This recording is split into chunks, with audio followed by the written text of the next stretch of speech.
இந்த ஆலிஸ் ராணி official view faith சேனலை subscribe பண்ணின அனைவருக்கும் என் நன்றியை தெரிவித்துக் கொள்கிறேன். 600க்கு மேல் சப்ஸ்கிரைபர்ஸ் ஆகிவிட்டார்கள்.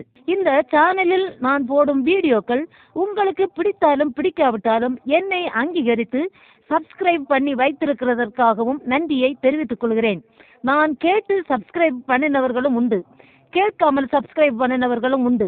அனைவருக்கும் கர்த்தருக்குள் என் குலமார்ந்த நன்றியை தெரிவித்துக் கொள்கிறேன். மத்தேயு எழுதின சுவிசேஷம் 25வது அதிகாரம் 22வது வசனத்தில், அவனுடைய எஜமான் அவரை நோக்கி, உத்தமமும் உண்மையுமுள்ள ஊழியக்காரனே, கொஞ்சத்தில் உண்மையாய் இருந்தாய், அநேகத்தின் மேல் உன்னை அதிகாரியாக வைப்பேன், உன் எஜமானுடைய சந்தோஷத்திற்குள் பிரவேசி என்றான் என்று எழுதியிருக்கிறது. அதுபோல உண்மை என்பது மேற்பூச்சாக அல்ல, கொஞ்சத்தில் உண்மையாக இருக்க வேண்டும் என்பதே நோக்கமாகும். நான் உண்மையை சொன்னால் எனக்கு உதவ வேண்டும் என்றும் கேட்டுக்கொள்கிறேன். கர்த்தர் நம் அனைவரையும் ஆசீர்வதிப்பாராக. ஆமேன்.